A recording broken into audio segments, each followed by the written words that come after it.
اعوذ باللہ السمیع العلیم من الشیطان اللعین الرجیم بسم اللہ الرحمن الرحیم الحمد للہ والصلاة علی علیہ اما بعد فقد قال اللہ سبحانہ وتعالی فی کتابہ المحکم و خطابہ المتقن و قولہ الحسن بسم اللہ الرحمن الرحیم قل لا یستوی الخبیث والطیب ولو اعجبک کثرۃ الخبیث۔ حضرات مومنین کرام، سادات و عظام، موالیان حیدر کرار اور برادران اسلام، میں نے تبرکتاً قرآن کریم فرقان عظیم سے اس آیت کا پڑھنے کا شرف حاصل کیا ہے جس میں اللہ اہل عقل کو کہہ رہا ہے کہ پاک اور ناپاک یعنی خبیث اور طیب برابر نہیں ہوتے۔ اگرچہ تمہیں خبیث کی کثرت اچھی لگے مگر پھر بھی خبیث خبیث ہے اور طیب طیب ہے، اور اللہ کہتا ہے فاتقوا اللہ یا اولی الالباب لعلکم تفلحون، اور اے اہل عقل کا استعمال کرو تاکہ تم فلاح پا جاؤ۔ مسئلہ یہ ہے کہ 2-3 دن سے ایک شخص جس کی اصلیت سامنے آ گئی ہے، اہل بیت کی دشمنی کے لیے جو بڑے ہی طریقے کے ساتھ یعنی کام کر رہا تھا، علماء کے لباس میں اور شیعت کا لبادہ اوڑے ہوئے، شیعت کا خود کو بڑا ٹھیکیدار بنا کے خود کو پیش کر رہا تھا، اور انقلاب ایران کا بہت حمایتی خود کو ظاہر کر رہا تھا، اور طرح طرح کے اس کے بیانات آئے، کبھی امیر شام کی وکالت، کبھی ذاکرین کے خلاف، کبھی ماتم داری کے خلاف، کبھی جناب امیر مختار علیہ الرحمہ جس کے لیے امام سید و ساجدین دعا فرمائیں، اور معصوم امام کو خون رونے والے امام کے چہرے پہ جس کی وجہ سے تبسم آئے، اس ہستی کے خلاف اس نے لب کشائی کی، اپنی زبان کو کھولا تو مختلف جوابات بھی آئے۔ تو اب تو اس نے حد کر دی یہ کہہ کر کہ مجالس عزاء اور نماز تراویح جو ہے وہ ایک ہی قسم کی ہیں، جیسے تراویح ہے ویسے مجالس ہیں۔ تو اس نے ایسا شیعت پہ حملہ کیا ہے کہ جس سے لوگوں کے دل چور چور ہو چکے ہیں۔ تو آپ سوچیں گے کہ غلام اکبر ساقی اہل بیت کا ادنیٰ سا مداح خان کیوں خاموش رہا؟ میں خاموش نہیں رہا، میں 3-4 دن سے جب سے یہ سنا میں اس کی کھوج میں اس کے حسب و نسب تک پہنچا ہوں، اس کی اصلیت تک پہنچا ہوں، چونکہ میرا تعلق بزم اسماعیل سے ہے، درس آل محمد کا میں فارغ التحصیل ہوں۔ مولانا مبلغ اعظم وکیل آل محمد کا یہ طرح امتیاز تھا کہ وہ دشمن کے بارے میں بھی گفتگو اتنی دیر تک نہیں کرتے تھے جب تک دلائل کے انبار اکٹھے نہیں کر لیتے تھے، اسناد کے انبار لگا لیتے تھے۔ تو پورے سیاق و سباق کے ساتھ گفتگو کرنے کے لیے پہلے دشمن کے گھر تک پہنچنا پڑتا ہے، اس کی اصلیت تک جانا پڑتا ہے۔ تو الحمدللہ آپ تمام مومنین کو میں یہ خبر دے رہا ہوں، اور جتنی خبر دے رہا ہوں اس کا قیامت تک جب تک زندہ ہوں ذمہ دار ہوں۔ کوئی ایک بات بھی غلط ہو تو میری سزا جو یہ چاہے اہل بیت کا دشمن وہ مجھے دے سکتا ہے اگر میری بات غلط ہو۔ ایک تو اس کا نام اصل یہ نام جواد نقوی نہیں ہے، یہ 2 نمبر نام ہے۔ اس کا پہلا نام فرزند علی شاہ تھا، یہ عبداللہ شاہ ڈرائیور کا بیٹا ہے، ہزارہ ڈسٹرکٹ سے اس کا تعلق ہے، ٹپا سیدہ جہاں اس کا گاؤں ہے، اور اس کا والد فوج کی اکیڈمی میں ڈرائیور کی ملازمت کرتا تھا، اور وہ کٹر پکا سنی تھا اور امیر شام کا بہت محبت کرنے والا تھا، جس کی وجہ سے اس کو امیر شام کی وکالت نصیب ہوئی۔ یہ اس کو والد کی طرف سے وراثت میں ملی ہے، اور اس کے ننیال ہری پور میں ہے،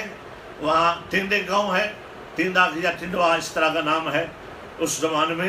وہاں ہیں، اب بھی پکے مانے ہوئے ثلاثہ کے اور امیر شام کے مرید ہیں، پکے سنی ہیں، جس وجہ سے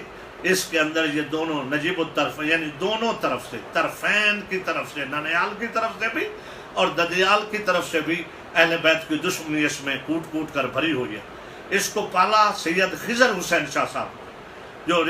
اس کے رشتہ دار تھے، اس کے ماموں یا اس کے والد کے کسی طرف سے کزن تھے۔ پھر اس کو پالا اور اس کے والد کا جنازہ بھی سنی ہوا اور پکا سنی تھا اس کا والد، تو انہوں نے، وہ شیعہ تھے خضر حسین شاہ، انہوں نے اس کو شیعہ مدرسے میں داخل کروایا اور اس کا نام فرزند ہی تھا۔ اگر اس سے پہلے، نکاح سے پہلے اس کا کاغذوں میں کہیں نام جواد نقوی یا لفظ نقوی اس کے نام کے ساتھ لگا نکل آئے تو بھی میں ذمہ داری لینے کو تیار ہوں۔ نقوی بھی اس دن لگایا گیا، اس کا نام احسار شاہ نے، احسار کاظمی نے چینج کیا جب نکاح ہو رہا تھا کہ اس کا نام جواد نقوی رکھ دو۔ نقوی اس دن اس کے نام کے ساتھ لگا، اس سے پہلے نقوی نہیں تھا۔ یہ ہے اس کی اصلیت۔ اب رہا مسئلہ کہ جو اس نے کہا ہے میں اس پہ بات کروں۔ دیکھیں، یہ اس نے اپنے جواب میں کہا کہ اہل سنت مجلس کو بدعت سمجھتے ہیں۔ اس وقت سے میں نے، چونکہ میرا تعلق بین المذاہب امن کمیٹی سے بہت دیرینہ تعلق، اب بھی میرا تمام مکاتب فکر کے مفتی لیول کے لوگوں سے رابطہ ہوتا ہے۔ ہر وقت میں نے اہل حدیثوں کے مفتی نصر اللہ عزیز سے لے کر پیر ابراہیم سیالوی تک تمام مکاتب فکر کے علماء سے پوچھا کہ کیا مجلس ہے امام حسین کو، اہل بیت کے ذکر کو آپ کیا سمجھتے ہیں؟ انہوں نے کہا جی ہم کون ہوتے سمجھنے والے، عبادت ہے، رسول اللہ نے فرمایا ذکر علی عبادت، حسنین کریمین کا ذکر رسول اللہ نے کیا اللہ کے حکم اور وحی کے مطابق۔ کبھی ان کی وہ سواری بن گئے، ہاں جی، وہ سوار ہو گئے حسنین، کبھی جمعے کا خطبہ چھوڑ کے انہوں نے مجلس پڑھی، کبھی کسا کی چادر اوڑھ کے مجلس پڑھی۔ مجلس اہل بیت کے ذکر کو کہتے ہیں، مجلس اعزاز کو کہتے ہیں جس میں اہل بیت کی مصیبت بیان کی جائے۔ ہم سارے کے سارے اس ذکر کو تو بیان کرتے ہیں عبادت سمجھ کے، وہ عبادت بھی ہے، اللہ کا حکم بھی ہے، رسول کی سنت بھی ہے۔ کس چیز یہ کہتا ہے سنی بدعت سمجھتے ہیں؟ اپنے جواب میں اس نے کہا ہے، پہلے جو بکواس کی ہے وہ اور ہے۔ اب کہا جی میں نے کہا سنی یہ سمجھتے ہیں، کوئی سنی، کوئی اہل حدیث، کوئی دیوبندی ذکر اہل بیت کو بدعت نہیں سمجھتا، مجلس سے حسین کو بدعت اور غلط نہیں سمجھتا۔ ہاں، نماز تراویح کے بارے میں وہ سارے سب مانتے ہیں کہ یہ حضرت عمر ابن خطاب نے شروع کی اور انہوں نے خود مانا کہ یہ بدعت ہے، اور مگر احسن بدعت ہے، باجماعت انہوں نے شروع کروائی، نہ رسول اللہ کے زمانے میں نہ حضرت ابوبکر کے دور میں، مگر انہوں نے کہا یہ بدعت حسنہ ہے۔ مجھے اس پہ بحث نہیں کرنی، وہ ان کے مسلک اور مذہب کے، وہ پڑھیں 8 پڑھیں 20 پڑھیں، جماعت سے پڑھیں، فرادہ پڑھیں، مجھے اس سے لینا دینا نہیں ہے۔ میں اس سے پوچھنا چاہتا ہوں کہ وہ تو کہہ رہے ہیں کہ ہم مجلس کو عبادت سمجھتے ہیں، تراویح کو ہم سمجھتے ہیں کہ حضرت عمر ابن خطاب نے شروع کی۔ مجلس تو آل محمد کی، ذکر تو خود اللہ کرتا ہے، درود بھیجا محمد اس کی حال پر، اور رسول اللہ نے مجلس پڑھی، یہ رسول کی سنت ہے اور دین کی بقا کی ضامن ہے یہ عزاداری سید شہداء۔ تو مجھے اپنی قوم سے اور ان قوتوں سے ایک التماس کرنی ہے، میں آئیں بائیں شائیں کرنے کا قائل نہیں ہوں۔ میں جامعۃ المنتظر کے پرنسپل ایت اللہ حافظ ریاض نجفی سے لے کر علامہ راجہ ناصر صاحب قبلہ تک اور شیخ الاسلام سرکار علامہ محسن نجفی جامع اہل بیت والی بڑی شخصیت ہیں، مفسر قرآن ہیں، ان سے لے کر تمام پاکستان میں ایران کے ساتھ وابستہ اداروں، تنظیموں اور جماعتوں سے درخواست کرتا ہوں کہ اپنا واضح بیانیہ دیں اور یہ مسئلہ اور یہ اس کا بیان آقا خامنئی تک پہنچایا جائے، ایران کے مقتدر لوگوں تک پہنچایا جائے کہ اگر ان کی اس کو تائید اب بھی حاصل ہے اور جو ان کا نمائندہ کہتا ہے خود کو انقلاب ایران کا، تو پھر ہم اپنا بیانیہ عزاداران حسین اور علماء اور خطباء جو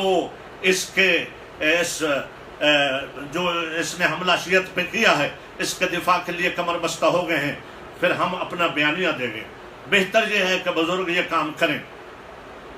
راجہ ناصر کی جماعت، علامہ ساجد نقوی، جامعۃ المنتظر، جامع اہل بیت، کلیہ اہل